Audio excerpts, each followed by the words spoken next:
Tuhan sertamu.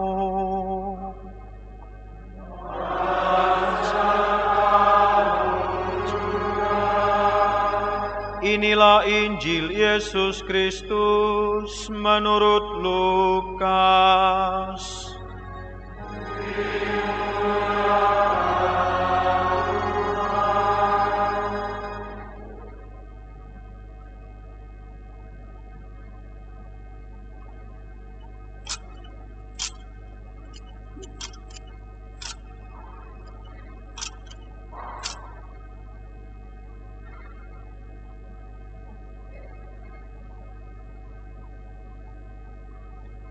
Dalam perjalanannya ke Yerusalem, Yesus menyusur perbatasan Samaria dan Galilea. Ketika ia memasuki suatu desa, datanglah 10 orang kusta menemui Yesus. Mereka tinggal berdiri agak jauh dan berteriak, "Yesus Guru, kasihanilah kami." Yesus lalu memandang mereka dan berkata, "Pergilah, perlihatkanlah dirimu kepada imam-imam." Sementara dalam perjalanan mereka menjadi sembuh. Salah seorang dari mereka ketika melihat bahwa ia telah sembuh, kembali sambil memuliakan Allah dengan suara nyaring, lalu sujud di depan kaki Yesus dan mengucap syukur kepadanya. Orang itu adalah orang Samaria. Lalu Yesus berkata, "Bukankah ke-10 orang tadi semuanya telah sembuh? Di manakah yang 9 orang itu? Tidak adakah di antara mereka yang kembali untuk memuliakan Allah selain orang asing ini?" Lalu Yesus berkata kepada orang itu, "Berdirilah dan pergilah, imanmu telah menyelamatkan engkau."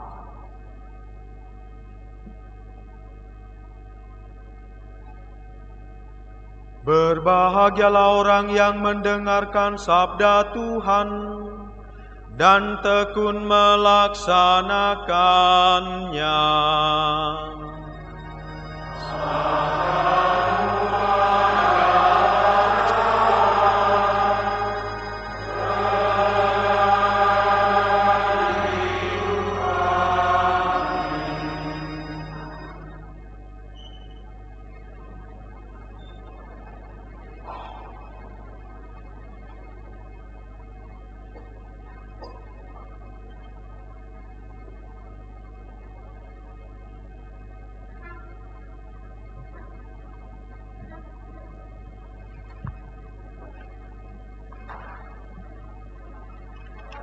Para ibu dan bapak, para suster, kaum muda, remaja dan anak-anak yang terkasih di dalam Yesus Kristus, khususnya para calon penerima sakramen penguatan yang berbahagia.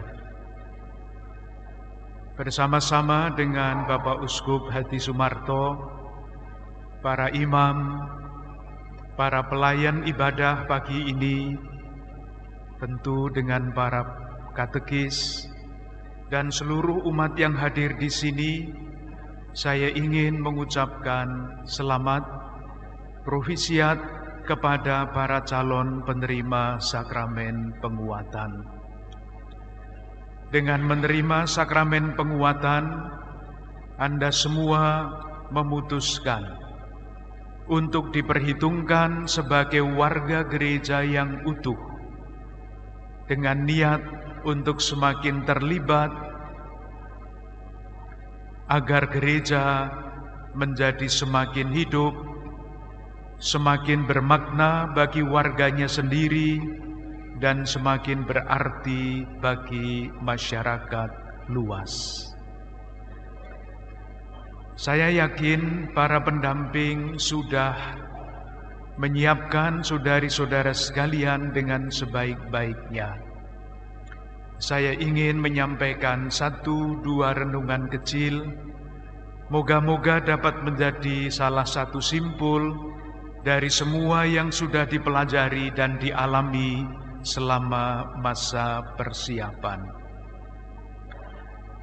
Saudari-saudaraku yang terkasih, nanti sebelum sakramen penguatan diterimakan, menurut buku panduan ini pada halaman 8 di atas yang tercetak dengan huruf-huruf merah, para calon penerima sakramen penguatan akan didoakan begini: semoga berkat pengurapannya mereka menjadi serupa dengan Kristus, Putra Allah.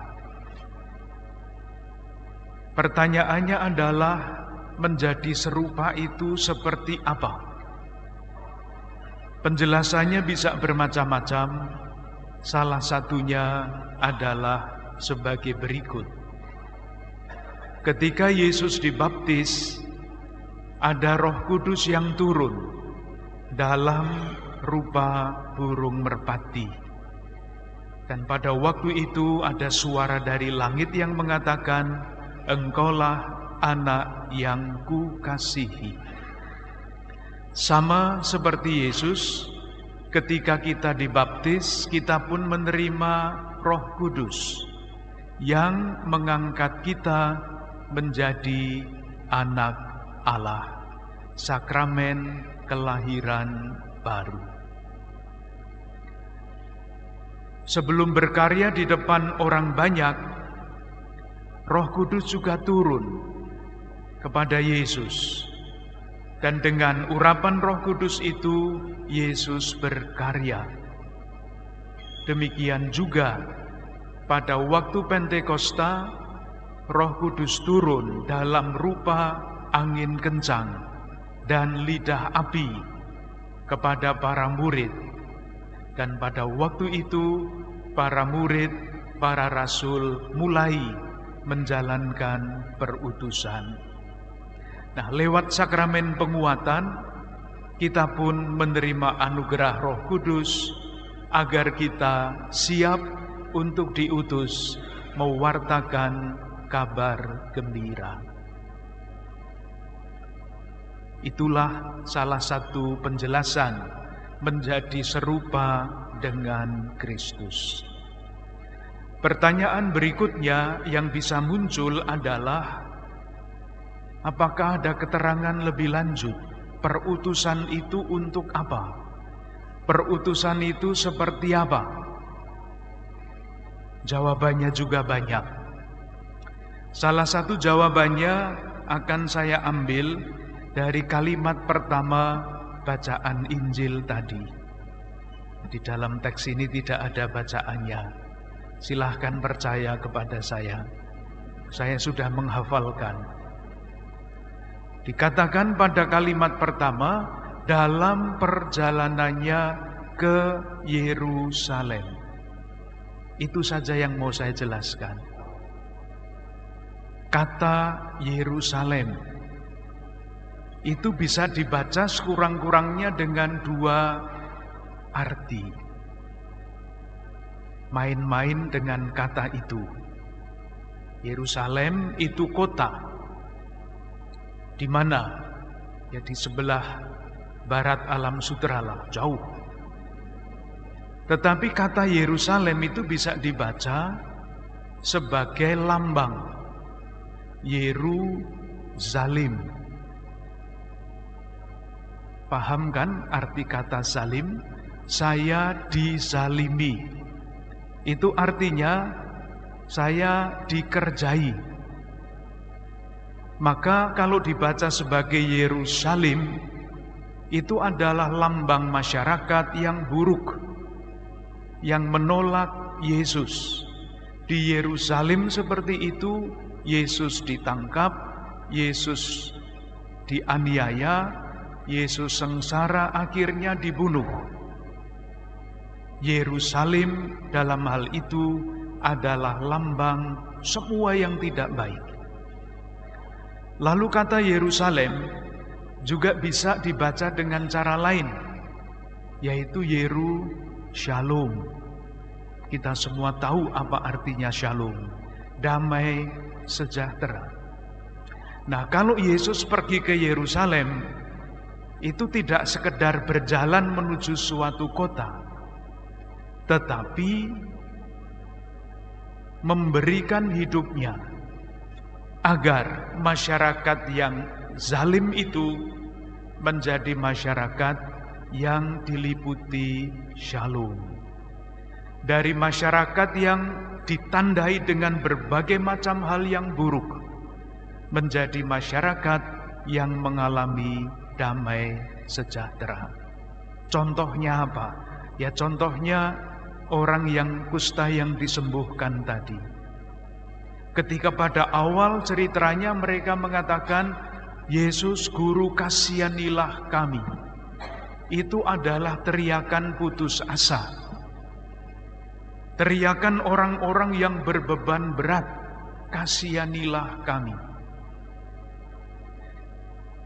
Ketika prosesnya berjalan, menjelang akhir cerita, ada satu orang Samaria yang kembali kepada Yesus, memuliakan Allah, sujud di depan Yesus dan bersyukur kepadanya. Dari pribadi-pribadi yang dibebani oleh keadaan masyarakat yang zalim, maka berteriak, kasihanilah kami, menjadi pribadi yang hidup dalam damai, dibebaskan dari beban-beban itu, maka dia memuliakan Allah, bersujud di hadapan Yesus dan bersyukur kepadanya. Itulah artinya menjadi serupa dengan Kristus. Itu kan cerita Injil. Adakah contoh yang terakhir, yang konkret, bagaimana orang beriman dapat menjadi serupa dengan Kristus dalam kehidupan yang konkret sekarang ini? Saya yakin para ibu dan bapak, saudari-saudara sekalian mempunyai banyak contoh. Saya akan menceritakan satu pengalaman kecil. Beberapa bulan yang lalu, pada suatu hari Jumat, saya bergabung dengan satu komunitas, kebanyakan orang-orang muda. Mereka berkumpul jam 7 malam di salah satu rumah di Jakarta Pusat. Jam 7 mereka mulai berdoa bersama-sama, dan jam 8 mereka mulai menyebar ke beberapa tempat di Jakarta Pusat. Untuk apa? Untuk menjumpai orang-orang yang biasa tidur di emperan toko. Untuk berjumpa dengan orang-orang yang melewatkan malam hari di bawah jembatan layang. Untuk menemui orang-orang yang sehari-hari menjadi pemulung, membawa gerobak, tempat parkir gerobak-gerobak itu. Mereka membawa bekal seadanya, nasi bungkus, lalu mereka duduk berbicara bersama-sama dengan mereka itu. Saya hitung waktu itu sekurang-kurangnya sekitar 1 jam.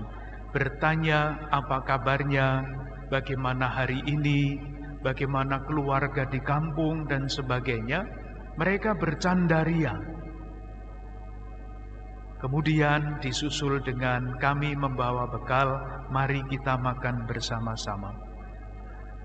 Orang-orang pinggiran, pemulung yang tidur di bawah jembatan, yang tidak pernah disapa oleh siapapun, disapa oleh orang-orang muda ini. Ketika saya menghadiri ikut di dalam perjumpaan itu, yang sehari-hari kita lihat mendorong atau menarik ya gerobak dengan wajah yang lelah, mereka bisa tertawa. Tertawa sebentar lah sekurang-kurangnya. Besok-besoknya muram lagi. Dan mereka mengerjakan ini bukan hanya sekali, tetapi 2 minggu sekali setiap hari Jumat.